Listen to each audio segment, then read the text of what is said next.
Attın buraya bir. Gösterdin ayağının altına. Bak qabağı Salih sen göstərəm. Belə yox Salih. Bak elə burayla. Bak ayağın altına çəkdi, göstər. Hop. Təzə attın bir. Rəqib. Sağ, sol, bir yana rəqib. Sol, sağ. Elə yox, elə yox. Baba mən topu hara çəkmək lazım topu? Ora.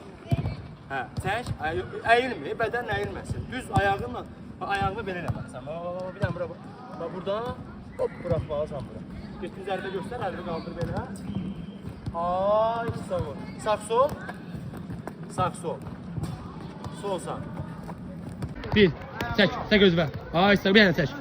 Yaxşı, etdi, eybi yox, sağ sol. Hə, eybi yox, bir yana sol sağ. Hə. Yaxşı. Bax, afərin, getdi, eybi yox. Hə, qəbul. Hə, qəbul. Çək. Zərbə üstünlə. Yaxşı. Bir, hə, iki, çək. Ay, sağ bir yana çək özünə. Ay, sağ ol. Hə, sağ sol. Sol sağ. Hə, gol vurmaq lazımdır boş qapıya.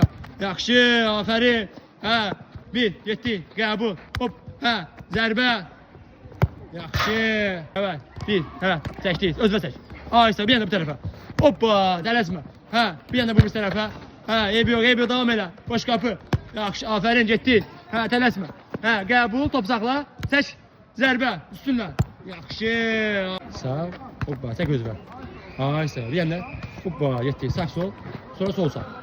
Hoppa, yaxşı, boş qapıya. Afərin, eybi yox, getdi. Qəbul, hə, top saxla. Hoppa, çək, zərbə. Yaxşı.